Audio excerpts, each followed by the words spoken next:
welcome to CNBC TV18 special edition of Tech Toys. We're coming to you today from the Amazon headquarters, and we're in conversation with Miriam Daniel, Vice President of Amazon Alexa devices. Miriam, thank you so much for being with us on CNBC TV18. Exciting times for the Alexa devices. A whole lot of new products that have been launched globally and in India as well. First, let's start by talking about that. Well, thanks for having me here. We're excited. We've been working really hard this past year on a number of different things. We launched a lot of devices. Some were next generation devices like the third generation Echo Dot, the second generation Echo Plus, as well as a new Echo subwoofer, and a lot of other devices that we announced a couple of weeks ago. It's pretty exciting for us because we have been working on improving the music and audio experience from our Echo devices, while at the same time we have a lot of exciting new Alexa features that we announced. To start with, Alexa's become way more conversational. She's developed a lot of opinions. Her personality is improving every day. So slowly and surely we are trying to... More intuitive, more conversational. Yes. Miriam, but just for the benefit of our viewers who are watching this and who are very new to the concept of connected speakers and smart home devices, let's jog back a little and talk to us about the time when Amazon actually decided or was conceptualizing the Alexa speakers or Alexa, the smart assistant, and if you can quickly bring us up to speed on how that started and how did this whole concept come about? Well, we had a lot of Star Trek fans at Amazon. Okay. And if you go back to the years when we first started watching Star Trek, you can imagine Captain Kirk standing as a captain of a ship and just using voice to command his ship. I believe he called his assistant computer at that time. And a lot of us wanted to, bring voice into everyday use to interact with technology. And what better medium than voice, because it is something you learn right from the time you're a baby and you know how to communicate with voice. You don't have to learn a new mode of interaction. So we really wanted to bring that sort of everyday convenience to interact with technology. We saw it as a way to simplify how you use technology around your home and everywhere around you. We launched our first Echo product with Alexa towards the end of 2014, and we had started working a few years before that on Alexa and Echo. And what we tried to do was to do, in the early days, Alexa sounded very mechanical. She would sound like a machine, actually. And so we had to do a lot of work to get the assistant to sound more human. If you had to actually compare, you can tell the difference. But it took a lot of work for us to make her sound very human-like. Then that's the text-to-speech part. Then there is the artificial speech recognition part, where she had to understand different accents, just understand the nuances of speech. Then came, the natural language understanding, the intent behind what you're trying to ask for. So there was a lot of layers of innovation we had to put in. And then we faced a big decision. What do we put Alexa in? At that time, smart assistants, or at least people who were still used to smart assistants on their phone. Yes, so people were starting to use assistants on their phone. And we said, what better place to put it than a speaker? The reason being, everybody loves music. I don't know of anybody that doesn't like music, right? So we said, what is the hero use case? What is the thing that would get everybody to love Alexa? Well, what if you could simply say, Alexa, play the popular songs, or play songs by X. And if Alexa could just find it and play it for you, and you didn't have to fumble through your applications or your music storage services and such, that would just take out so much friction away from your everyday life. And just with one command, you can start listening to music. So we're like, music is a really good hero use case. You're talking about a time, as we just spoke about, that people were still used to smart assistants or were getting used to it on their smartphones. And by that, what we mean is Apple introduced Siri, and then came about Amazon Alexa. And even though Apple had a first mover's advantage in the space, clearly Google Assistant and Alexa did outsmart Siri in many, many ways. So tell us as to what is it that worked and what did not work for other tech giants. What worked for us is that we were able to start with use cases that people could relate to. Music was certainly the number one use case, but it was also simple things like set a timer, set an alarm, you know, what is traffic like? What's the weather like today? You know, very simple use cases. When Alexa first came out, we had about 11 skills that Alexa could do. Right. And this was, like I said, late 2014. And then over the next 6 months, Alexa could do 20 things. We started with what we call an invite-only phase because we were a little tentative ourselves. It was something that was completely new. It could be transformative, right? Like when you first went from using keyboard to a mouse, mouse to apps and touch. Now we're saying use voice. So we wanted to see how our customers would actually use it and what features would stick. That really worked out well for us because those that were very interested in trying something new, the early adopters, signed on. They gave us a lot of feedback.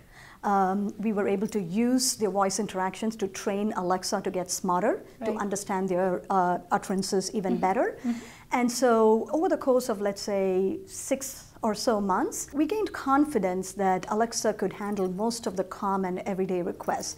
I think that was a pretty good something move that worked for us, that worked very well. But here's a time where we were seeing Google, for instance, use Google Assistant and trying to popularize that on the smartphone, on the Android device, which is something that people were used to. It's not an additional device that they have to purchase. It's just a software update on their existing hardware. So what made Amazon bet big on speakers? Of course, you spoke about it in terms of, yeah, okay, everyone loves music, but from a business point of view, what made you guys bet your money on that concept? It was actually a customer point of view, more than a business point of view. The customer point of view is, we wanted to help you in your homes. It wasn't just when you're out and about. Sure, when you're out and about, you could bring up your assistant and speak to her. But we thought really long and hard, and we said, you know, the most useful voice interactions should be in your home, when you don't actually have to hold the device in your hand, when you can put the device away and just speak. Right? It was kind of a communal experience. It wasn't a personal experience. That's another difference between putting it on a personal phone and putting it in a speaker form factor in your home. Because it was something that the entire family could understand and interact and enjoy. They didn't have to pick up their smartphone and be looking into that little electronic thing when they were with their family. So, you know, it was, some of our customers told us they got family time back. It's like because anti-Black Mirror. Yeah, they would sit around the dinner table and they would talk more, they would interact with Alexa more, and they would put away their phones. How focused is Amazon on the vernacular aspect of training Alexa to understand, say, Indian languages? When you bring Alexa into a home, there are so many different accents, so many different interests, different ways in which they interact, different cultures in different countries. So in a country like India, before we could come into India, and we took our time to coming into India, it's exactly a year ago that we first launched Alexa in India. And, but before we did that, we wanted to make sure that Alexa could understand accents. You know, that is the artificial speech recognition part of it. India has so many different accents, from Jammu and Kashmir to Kanyakumari to Port Blair. So many different accents that Alexa had to deal with. So step one was to get her to understand the different accents of India. Step two was to understand, you know, the intent behind what the user is trying to say. The intent is not the same in every country. I'll give you an example. When you say, how many marks did you get?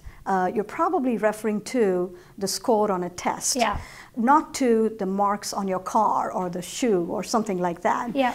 Lots of proper nouns. Mixed language usage, you know, we didn't see that in any other country, but we had to teach Alexa to understand and converse with mixed language before coming into India, because you might say, play this song, but the song name could be in a regional language. It could be in Hindi or Tamil or Kannada.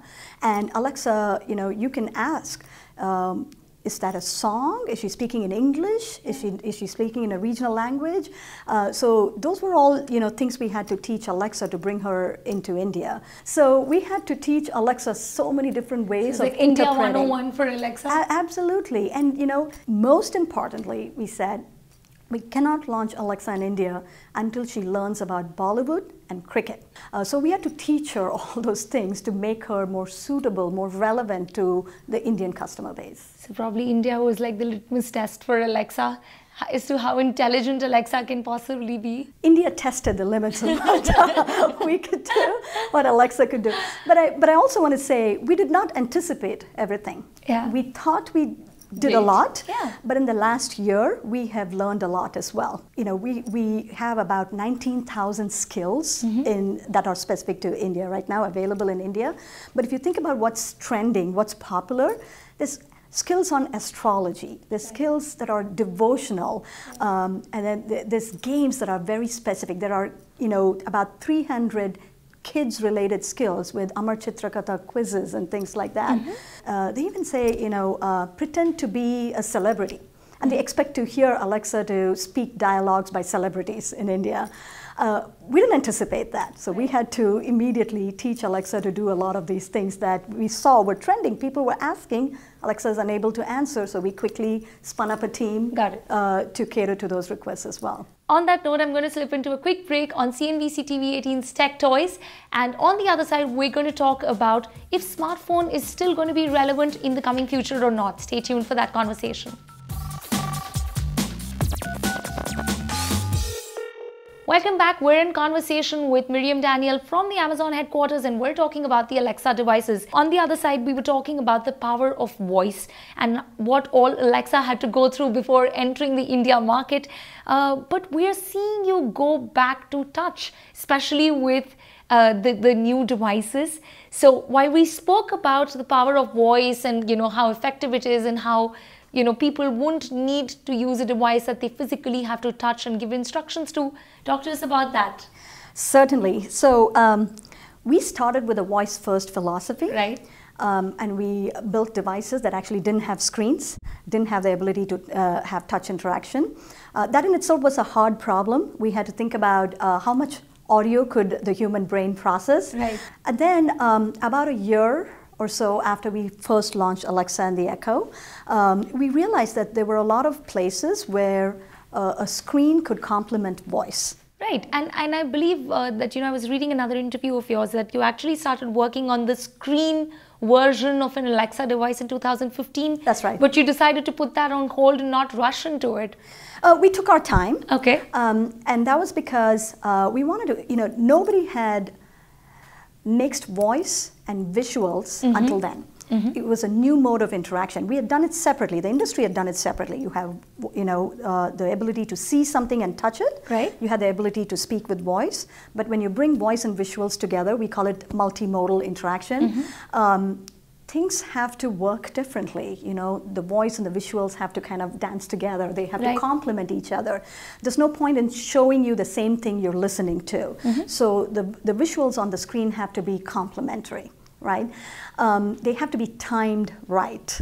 And then we also, you know, as we invented with voice, we realized that some things you needed to see. So if you wanted to ask Alexa, what's on my shopping list? Yeah. She's going to read you 10 things. You're probably only going to remember the first 3 things. So visual works better. The visual works better, right? If I can actually see it. Or let's say you're searching for something. Let's say, you know, find movies by Tom Hanks, right? There's a lot of movies by Tom Hanks, so you don't want to hear all of that and Alexa go on and on. But if you can see something and you can say, show me some more movies, oh, select number 3, or just say what the movie is, it's that much easier. So is this going to be the future for Alexa devices going forward, or would we continue seeing just like the voice version, or would you eventually migrate to a touch platform plus voice? And what does this eventually mean, not just for Amazon, but the smart home industry overall? What we are seeing is the convenience of voice controlling not just the speaker or the smart screen, but the appliances around your home. You know, that's pretty big, right? And it is not just turn off the lights. Of course, we started there, but it's also complex things like you want to say, Alexa, good night, and Alexa can do a series of things for you. She can lock your doors, turn off the light, and you can tell Alexa, when I say good night, do these things, right? You can maybe control your microwave. You know, a couple of weeks ago we announced a voice control microwave, yes. right? Yes. Or you can maybe control another appliance in your home that you never dreamed of controlling, your garage door. You know, you might just say, make sure the garage door is closed. Or you can say, who's at the front door, and you can see, you know, through the camera at your front door. So we're bringing smartness to all the different connected devices in the home, and we're laying over that with voice controls. Okay, you just painted this really futuristic, picture. Is there a space or is there room for a smartphone there? Or do you think smartphones are going to become redundant eventually? I think there are things that you carry on you, carry with you, or you just speak to whatever's around you. Okay. When you're out and about, you're probably going to want a smartphone in your hands. There are some things it does really well, right? And so I think there's a place for that, for sure. So smartphones aren't going anywhere. They're not going to become redundant. I don't think so. You don't think so? Not in the immediate future. Okay. Right? But if you think about where you spend most of your time, right? When you're at home, you want to have that communal experience. So you might put your phone away for some time. When you are in your car, we also announced something called the Echo Auto. Right. We want you to have a safe, eyes on the road, hands on the wheel driving experience. But if you're walking about on the road and you want to quickly check something, you will pull out your smartphone. So I think they're not going away, but depending on where it's appropriate to use voice, if you're in a crowded train or a bus, maybe you don't want to be using voice, right? And you want to pull out your phone and use touch. So I think there's a place for everything. All the hardware that Amazon has ever played with, right? And I think it wouldn't be an exaggeration to say that the Fire phone that Amazon had launched in 2014 was one of the biggest failures, or the project just did not take off as compared to every other hardware business that Amazon has gotten itself into. What I'm also seeing is this new trend called dumb phones, which is essentially just a phone with just the basics. Would we ever see Amazon get back into the smartphone or the dumb phone business that is powered by Alexa? Can't speculate on the future. Okay. We love to innovate. Something in the works? We love to take risks. That's what I would say. But we do have Alexa on phones today. Yeah. In the form of the Alexa app on the phone.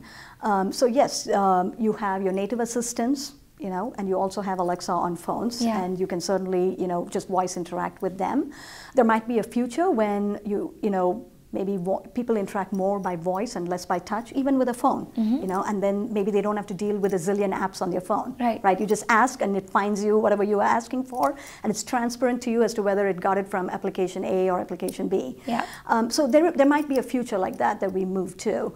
And developers are also moving towards that, right? They want to break out of this clutter of apps and make it more voice enabled and make it more intuitive for users to use it. Right, absolutely. In fact, one of the things that we learned when we first launched third-party development kits and skills is we were asking users to actually enable and launch a skill before they interact with the skill, right? You'd have to say, open Uber or ask Uber to get me a car. Then we realized that was friction too. You shouldn't have to know to go do that. What if you could just say, Alexa, call a cab, right? And Alexa could intelligently say, oh, your default service is the Uber service, and let me just place an Uber call for you, right? So then you don't have to deal with enabling an app or a skill and specifically knowing which provider to go to, and you just ask for what you want in a very natural way, and Alexa or any assistant fetches it. Maybe in India you would have to ask Alexa to talk to the driver as well and make sure that the driver reaches the exact location. That's another skill that might be India specific. But before I wrap up this interview, Miriam, let's talk about the fact that back in 2007, when Apple announced the iPhone, it disrupted several industries and it opened new avenues for not just developers, but existing traditional industries to go out there and experiment and create something altogether new and change the world as we know it. And now smart home devices is something that seems like that is going to be the next big disruptor. But do you see that having the kind of impact that, say, an iPhone had back in 2007? Well, it depends on how you define impact. I think it is definitely transforming lives. There are the early tech adopters who are completely jazzed up by the fact that the ease of voice interaction, right? I think it's now hitting mainstream adopters, and now, you know, that's why you're seeing a wider set of skills.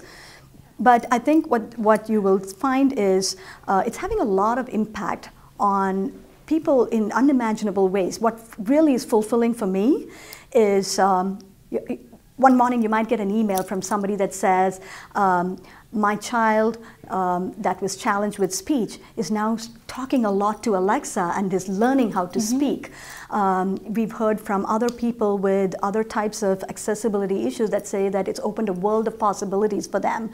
We've heard from teachers who say they use Alexa in classrooms to get their, to feed the curiosity of their students and to get them to learn to converse in English. That's actually an anecdote we received from here in India. They said that, it's one way for us to get our students to converse with somebody in English and get their English to become better.